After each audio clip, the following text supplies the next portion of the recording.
Hi, I'm Eric Siegel with ericstrains.com. Today we're going to take a look at the new 3-rail O-scale Lima-Hamilton 2500 horsepower transfer diesel from MTH. MTH cataloged this latest rendition of the LT-2500 in their 2012 Volume 1 catalog, and then they finally shipped the engines around September of 2012.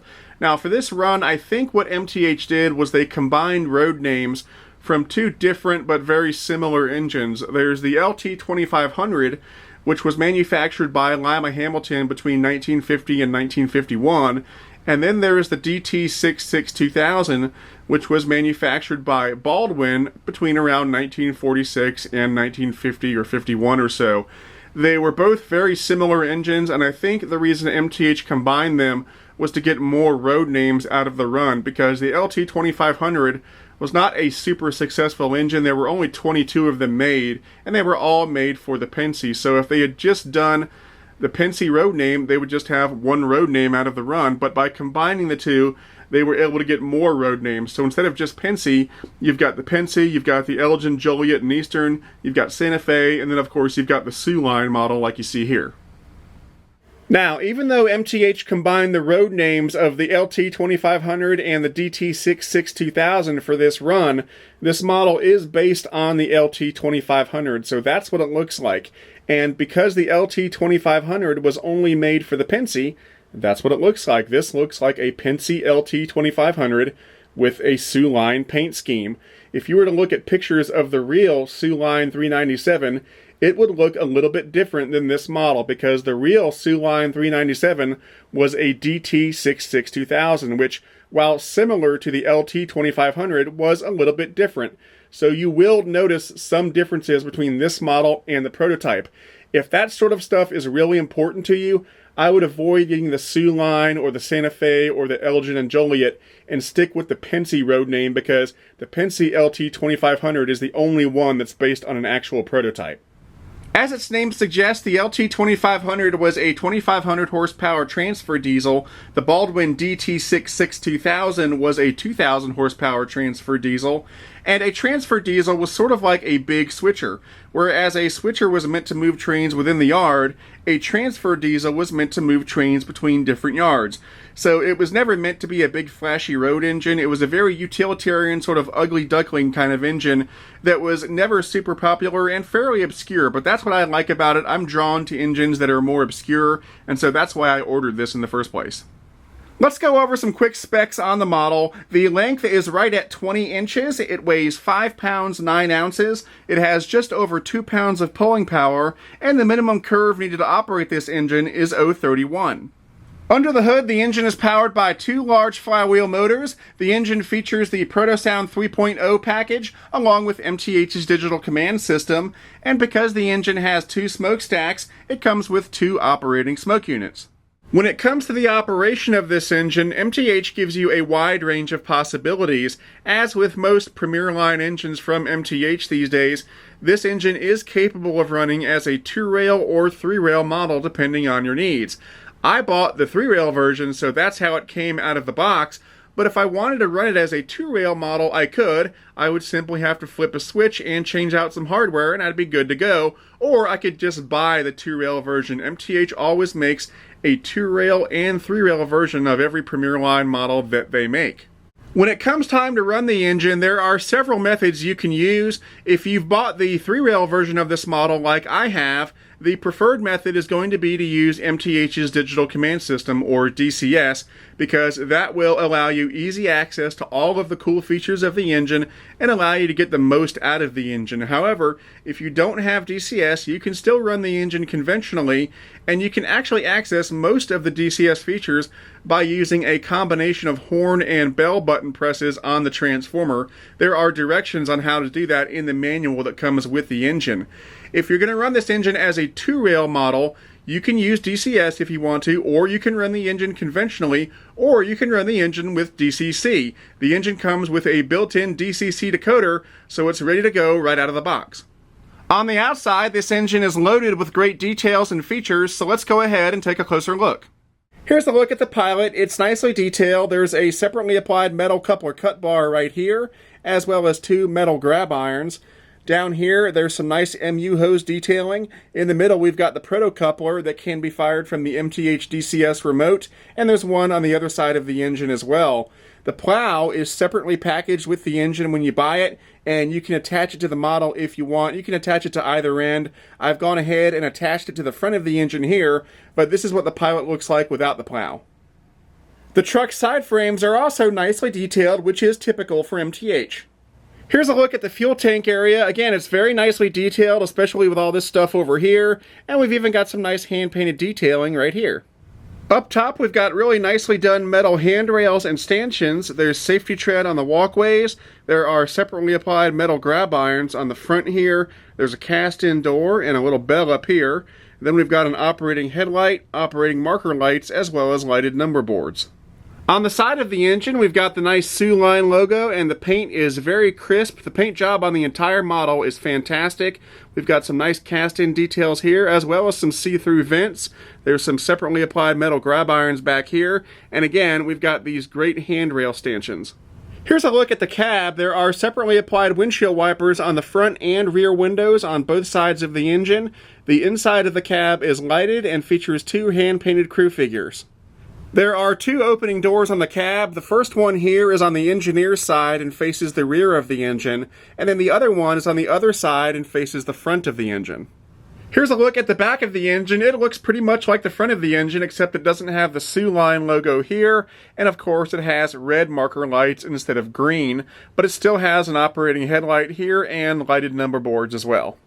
Up on the roof, we've got another see-through vent right here. Here's the first of the two smokestacks with an operating smoke unit inside.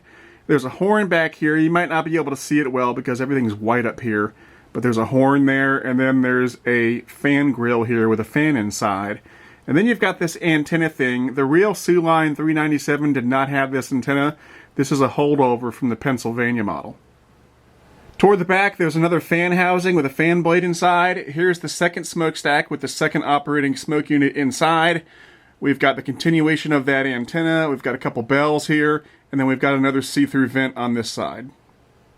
Here's a look at the underside of the engine. All three axles on each truck are driven. There are two pickup rollers per truck for a total of 4. There are 2 traction tires per truck, also for a total of 4. Under here, you can't see it very well from this angle, but there's an adjustment knob for the smoke volume. There's also a switch to go from 3-rail to 2-rail operation. Here's the speaker for the sound system. Over here, there's a switch to go from DCS to DCC operation, and then a final knob to adjust the master volume. Okay, the last thing we're going to do before we start this engine up is BF-IMO, best feature in my opinion. In my opinion, the best feature on the transfer diesel is the Crew Talk sound set.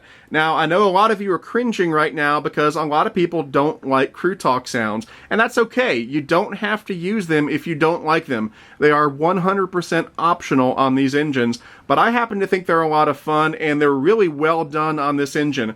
I own a lot of different MTH engines, and I've never heard Crew Talk sounds quite like the ones on this engine. They're very well done. That includes the extended startup sequence sounds, the extended shutdown sequence sounds, and the passenger freight announcement sounds. They're all very well done and very unique. Now, I don't own every MTH engine ever made, so for all I know, they may be recycled from older engines that I don't own, or they may be brand new, but in either case, they're very well done and very unique, so in my opinion, the best feature on the transfer diesel is the Crew Talk sound set.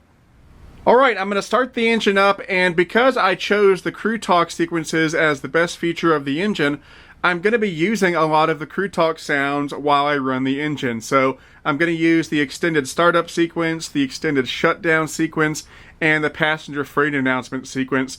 Now, as I said before, I know a lot of you guys do not like the Crew Talk sounds, so I want to re-emphasize that all of the Crew Talk sounds you're going to hear while I'm running this engine are 100% optional. You do not have to use them if you don't want to. Anyway, let's go ahead and start it up. Good morning, Harry. Good morning.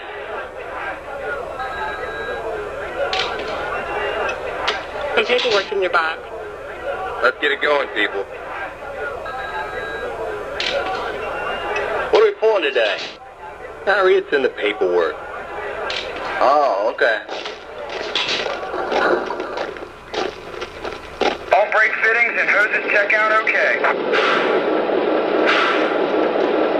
Come on, we got a schedule to keep. Everything checks out. Are we clear? All cleared in the barn.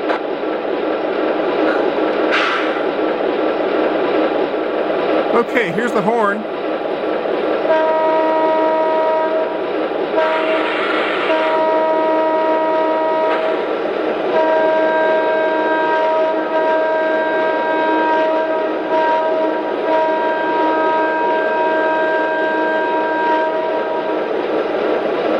And here's the bell. Let's get this train built.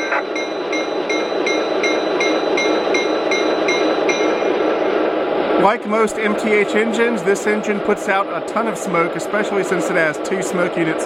So I'm going to go ahead and turn the smoke down a little bit. Now, ordinarily I would play a lot of the accent sounds right now, but I'm going to play them during the passenger freight announcement sequence and the shutdown sequence and so forth. So I'll play a couple sounds now, and then the rest of them you'll hear while the engine is operating. All brake fittings and hoses check out okay. Are we clear? Already closed the valve on the brake hose. Okay, let's go ahead and move it out.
Everything checks out.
Oh, okay.